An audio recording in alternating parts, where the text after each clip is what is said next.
Greetings, ladies and gentlemen, and welcome to this latest edition of Tales from Outer Space. And as always, I hope that you enjoy. Story number 1, War Games, written by Shogun CDN. Admiral Vernus stared at the screen mutely. The fleet was at a standstill over the 4th planet in the system. By his orders, this was to have been a simple mission. They had done this countless times in their history, and this should have been no different. And yet it was. Protocol dictated that the invasion should have begun long ago. Probes had detected a resource-rich planet and no hyperdrive signatures anywhere near the solar system. The Admiral had gained his position through a number of usual factors, intelligence and hard work amongst them. But he had prided himself on his curiosity, something many of his people lacked.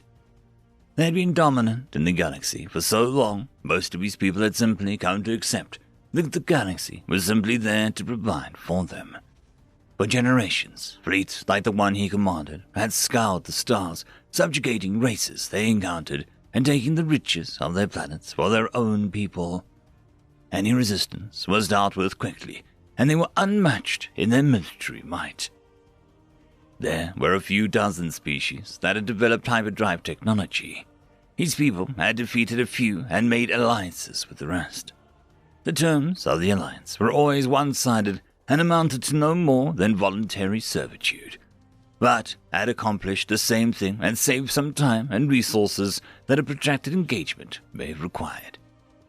He should have reported on the progress of the battle long ago, and yet he had not, because his curiosity made him review some of the transmissions from the 3rd planet. What he saw almost made his blood freeze. The door to his chamber chimed, and he motioned it open. Captain Terran bowed gracefully before entering. The captain was a veteran of several campaigns and a competent and unimaginative commander who did well enough when following orders and protocols. The Admiral had little hope for the captain to do much more than he was told, but the fleet had never been challenged enough to test most of its commanders. Admiral, I apologize for the interruption, but we have held the position for several cycles now, and the strict communication silence you ordered, but... The captain faltered at the last, even suggesting that you were questioning superior officer could land you lifelong garbage duty, regardless of your position. Admiral Vernus waved a long, slender arm, directing the captain's attention to the screen. The captain watched in silent images. His eyes widened, and a slight gap formed in his mouth. Is this... Yes, the Admiral replied. This is the current transmission from the planet. Captain, what is the protocol for a mission such as ours? The captain snapped to attention, his training kicking in. Orbital bombardment to soften defenses, followed by ground invasion. Once control of the planet is established, the indigenous species is intelligent enough, they'll be put to work collecting resources. If not, they are turned into reserves. Correct.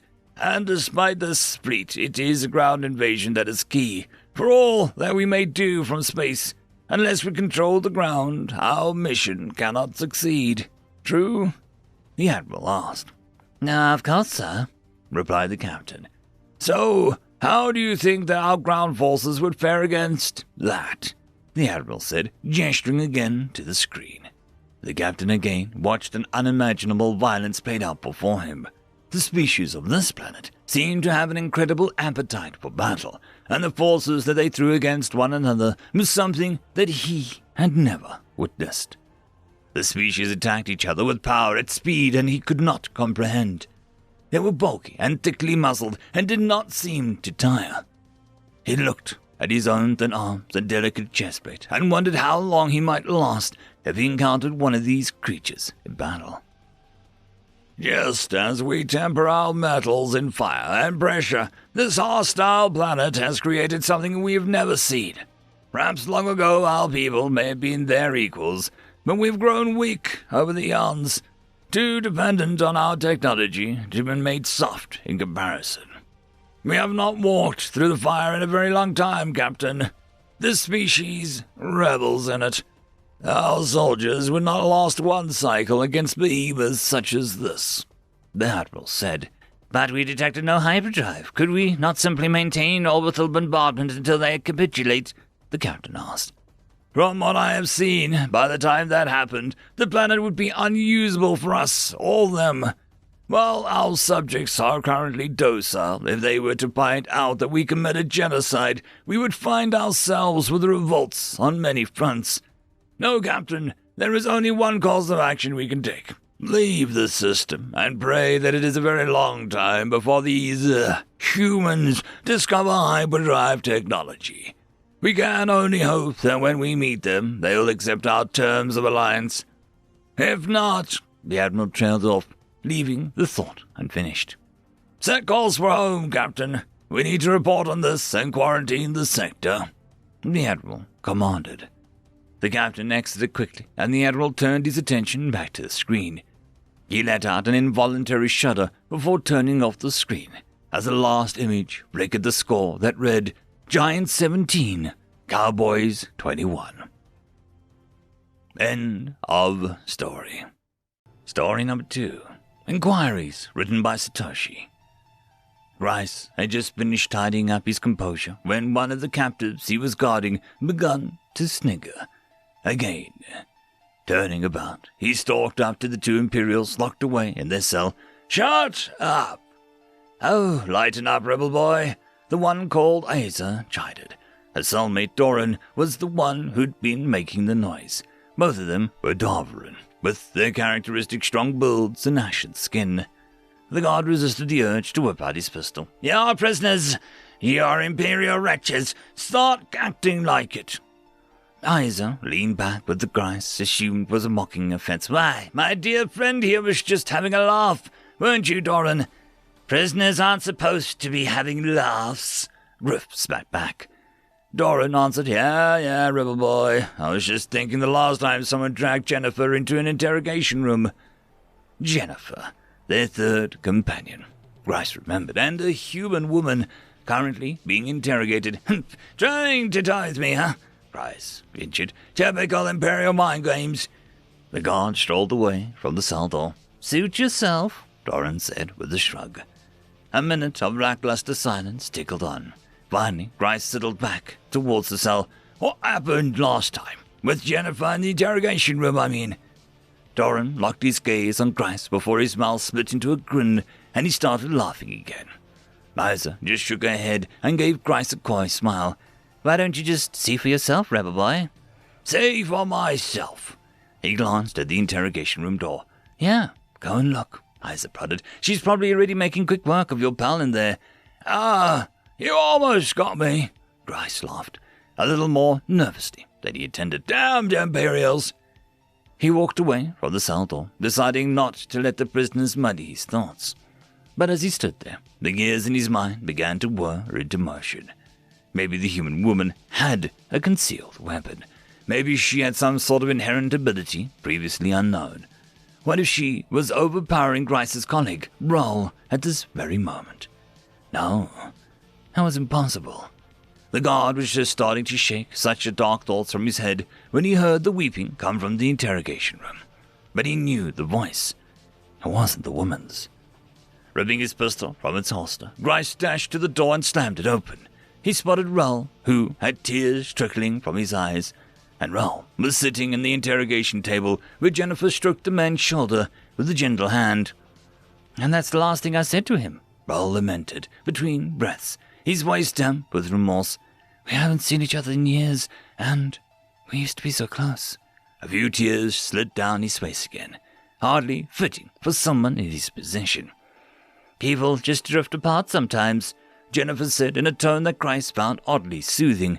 Neither she nor Raoul seemed to find Grice's entrance noteworthy, but they don't have to, you know. You can try finding him again. Raoul shook his head. I doubt that he'd want to speak to me. That's what I thought about my sister, Jennifer replied. Turns out she was thinking the exact same thing about me. Now we're almost as close as we were when we were children. Really? You really think that could be the case for me too? Raoul snuffed it. Well, more likely than not. Jennifer smiled, then looked up as if just noticing the armed guard that had burst into the doorway. Oh, hello, Mr. Grice. Please, don't think any less of your friend here. Even the strongest soldiers need to shed some tears. Step away from the prisoner, Grice warned. What did you do?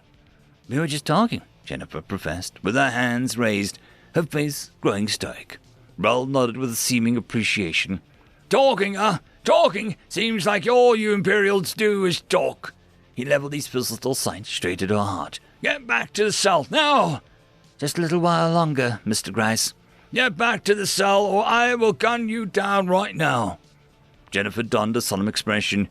You just shoot me, like this. I wonder what your wife would think. My wife? Grice stuttered. How in the hell did she know that? Does she think highly of what you do? Quiet! Your wife doesn't approve of any of this. Isn't that right? Shut up! Isn't that right? Grice scoffed. She thinks that the Imperium is in the right, and that I'm an idiot for joining this rebellion. I should be talking with this woman, he thought. But you want to fight for the rebel cause because you believe in it, more than you believe in her. The man stared, her words biting into his mind. His pistol arm inched downwards, suddenly heavy. No, she just doesn't get it. Jennifer leaned forward. Oh, what doesn't she get? I'm doing this for her, Grice answered, unable to contain himself. He tried to dredge up the rebel cause from his mind, but all that surfaced was the paycheck and the image of his wife, alone in their tiny home. How long has it been since you've seen her? Jennifer asked. Too long. The human woman gestured to the open chair next to Rel. Want to talk about it? Surprisingly, Grice found himself sitting down. 3 days later, Jennifer and her team arrived at the nearest Imperial base, with several new defectors. End of story. I just want to thank the T5 patrons and channel members. Bob the Dragon, Cam Maxwell, Casper Arnholtz, Estrella the Dreamer, Tryagain95, Fudic Yol, Meridian 117, Alithia, Jordan Bucksbaum, Angry Marine, Albarden Gusta, and Barkey.